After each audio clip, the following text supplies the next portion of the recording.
कहा कि कंस नाम का एक राजा जो कि बहुत अत्याचारी था, अपने पिता उग्रसेन को उसने राजगद्दी से उतारकर जेल में बंदी बना दिया था और स्वयं राजा बन गया था। तो एक अन्याय तो ये था कि पिता को जेल में भेजकर खुद राजा बना था, और राजा बनने के बाद उसके अत्याचार बहुत ज्यादा बढ़ गए थे। इतना बढ़ गए थे कि नन्हे मुन्ने दूधमय बच्चों को खेल खेल में, हंसी हंसी में पैर को पकड़कर यमुना जी में फेंक देता था। माताएं बहनें कलपती थी, रोती थी, बिलखती थी, उसे आनंद आता था। उसकी बुद्धि कुछ इस तरह की थी। राजाओं को वो सताता था, उनसे अनाप शनाप कर लेता था। यानी कि एज लाइक रावण समझ लो। त्रेता में रावण, द्वापर में कंस, और कलयुग का तो आप हाल जानती हैं, कितने रावण कितने कंस हैं। तो उसके अत्याचार के कारण भक्त, पृथ्वी, गौ माता, ये सब दुखी हो गए। तो भगवती पृथ्वी जो थी है, पृथ्वी माता है, इनको स्त्रीलिंग की संज्ञा दी है। क्यों? क्योंकि ये हम सभी का पेट भरती है, इसलिए माता है। पेट कौन भरता है? माता। अन्नपूर्णा माता पेट भरती है। तो बहुत दुखी हो गई और ब्रह्मलोक को गई, रोती बिलखती, और जाकर के ब्रह्मा जी से प्रार्थना किया कि प्रभु, मैं नदियों का भार, पर्वतों का भार, वृक्षों का भार, मनुष्यों का भार, तमाम प्रकार के भार को सहन कर सकती हूँ, लेकिन मैं पाप के भार को नहीं सहन कर सकती। पाप जो होता है वो इस पृथ्वी से भी भारी होता है। पाप भूमि से भारी। पाप को लोग हल्के में लेते हैं, लेकिन पाप का वजन भूमि से, पृथ्वी का कितना वजन है, इससे भी भारी होता है।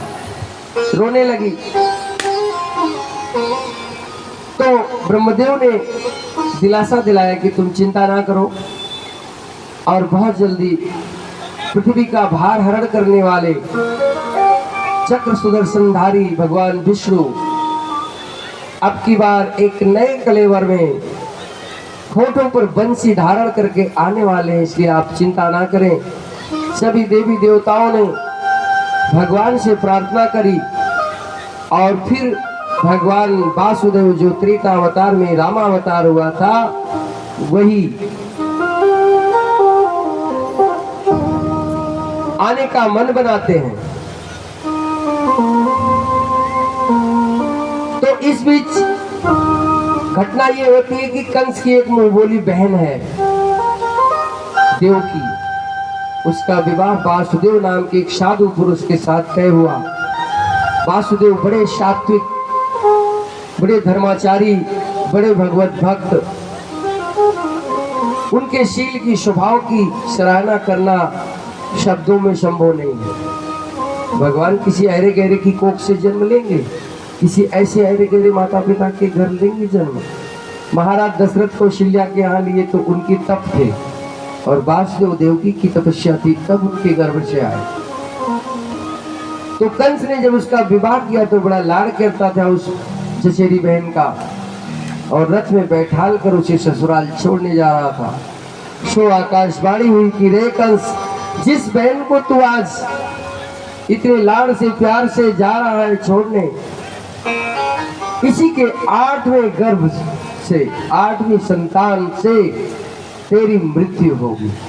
बस इतना सुनते ही कंस रथ से कूद गया और देवकी के केशों को पकड़ करके रथ से खींच लिया। तलवार निकाला, बोला जब आकाशवाणी साफ साफ कह रही कि तेरे 8वें पुत्र से मेरी मृत्यु होगी, तो मैं इतना मूर्ख थोड़ी ना हूँ, फिर मैं तुझे ही जीवित नहीं छोड़ूंगा। अगर तू ही जीवित नहीं रहेगी तो फिर तेरा पुत्र कहाँ से आएगा। और वृंदावन बिहारी लाल की।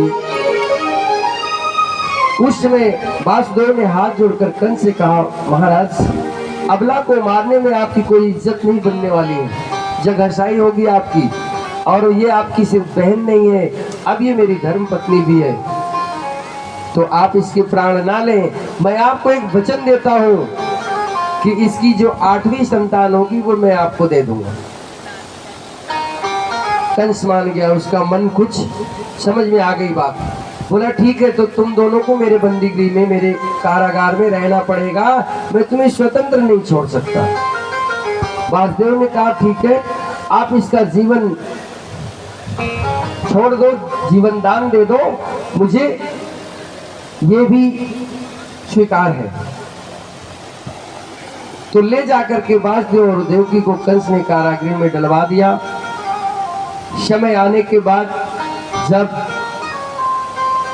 देवकी ने पहली संतान को जन्म दिया तो पहरेदारों ने जाके कंस को समाचार दिया। कंस आया, यद्यपि कि वो पुत्री थी, उसको गोद से खींचकर और पटक कर मार डाला।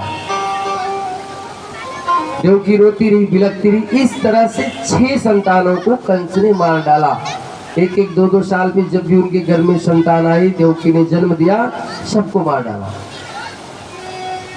जब 7वीं संतान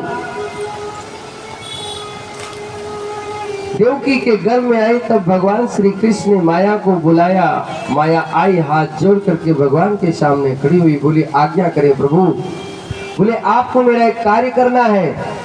माया ने कहा भगवान आदेश कीजिए। बोले इस समय देवकी के गर्भ में जो कोई आया है वो कोई साधारण नहीं है, वो त्रेता युगीन मेरे छोटे भैया लक्ष्मण जी है, शेषावतार लक्ष्मण जी। उनकी इच्छा थी कि द्वापर युग में मैं पहले आऊंगा, मैं तुमसे बड़ा रहूंगा, मैं तुम्हारी सेवा नहीं करने वाला हूँ। मैंने बहुत सेवा करी तुम्हारी त्रेता युग में और तुम्हारी बहुत बातें मानी, तुमने हमारी बातें नहीं मानी। मैंने तुमसे कहा था कि पिता की आज्ञा मत मानो, कैकेयी की बात मत मानो, जंगल को मत जाओ, सीता माता को इतना दुख मत दो। माने आप मेरी बात? नहीं माने ना। अब कि मैं बड़ा बन के आऊंगा, तुम्हें मेरी सारी बात माननी पड़ेगी। बोलो वृंदावन बिहारी लाल की। कन्हैया ने कहा जिद्दी है वो, पृथ्वी का भार उठाने वाले शेषावतार इस समय देवकी के गर्भ में आ चुके हैं। तुम एक काम करो, इन्हें गर्भ से तुम ले जा करके और नंद बाबा की जो दूसरी पत्नी है रोहिणी के गर्भ में प्रतिस्थापित कर दो। बोलो वृंदावन बिहारी लाल की जय। माया ने कहा प्रभु आप समझिए, आपका कार्य सिद्ध हो गया, मेरे लिए क्या और क्या आदेश है? भगवान ने कहा पहले इस आदेश को तुम पूरा करो और दूसरा कार्य तुम ये करो कि देवकी के गर्भ में तुम समा जाओ। देवकी के गर्भ में जो शेषावतार हैं उनको ले जाकर के रोहिणी के गर्भ में प्रतिस्थापित करो और तुम स्वयं देवकी के गर्भ में समा जाओ, वहां से तुम जन्म लो। माया ने कहा प्रभु जो आज्ञा। ये सब काम माया ने कर दिया। देवकी के गर्भ में जो 7वीं संतान थी उसे ले जा करके कर दिया रोहिणी के गर्भ में प्रतिस्थापित। और समय आने पर फिर देवकी ने जब 8वां गर्भ धारण किया, 8वीं बार आई वो माया, 7वीं बार नहीं आई, बस वो गर्भ वहां से प्रतिस्थापित कर दिया, 8वीं बार आई।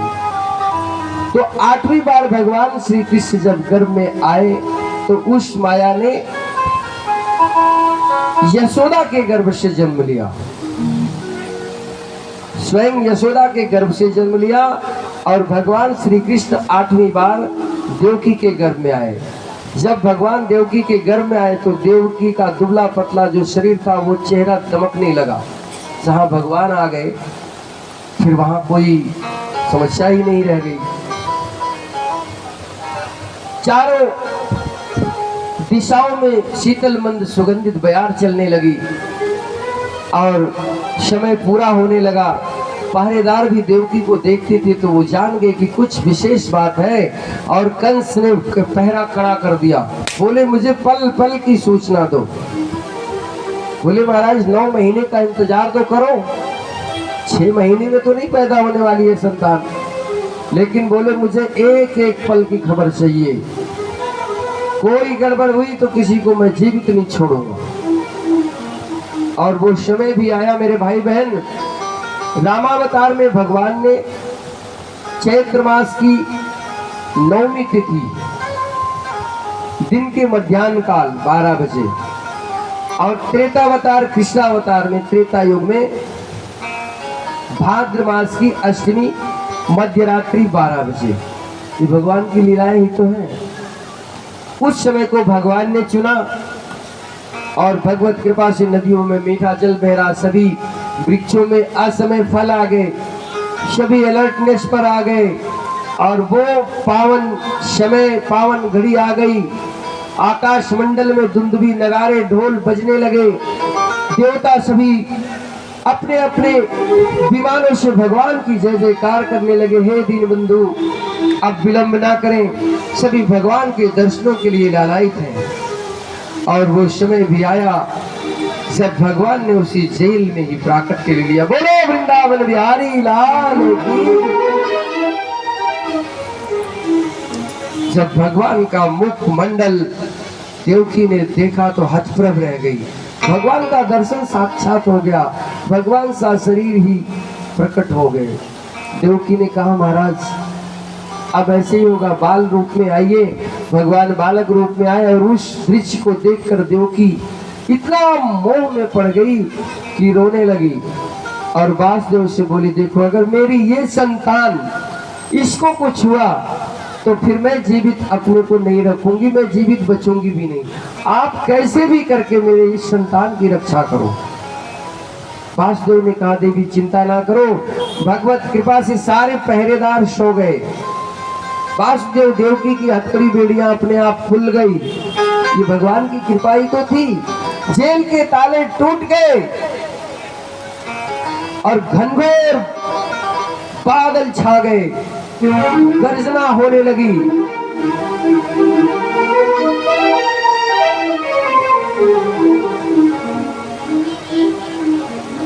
राजकिशोर जी वो बालक तैयार है तो बुलवाओ।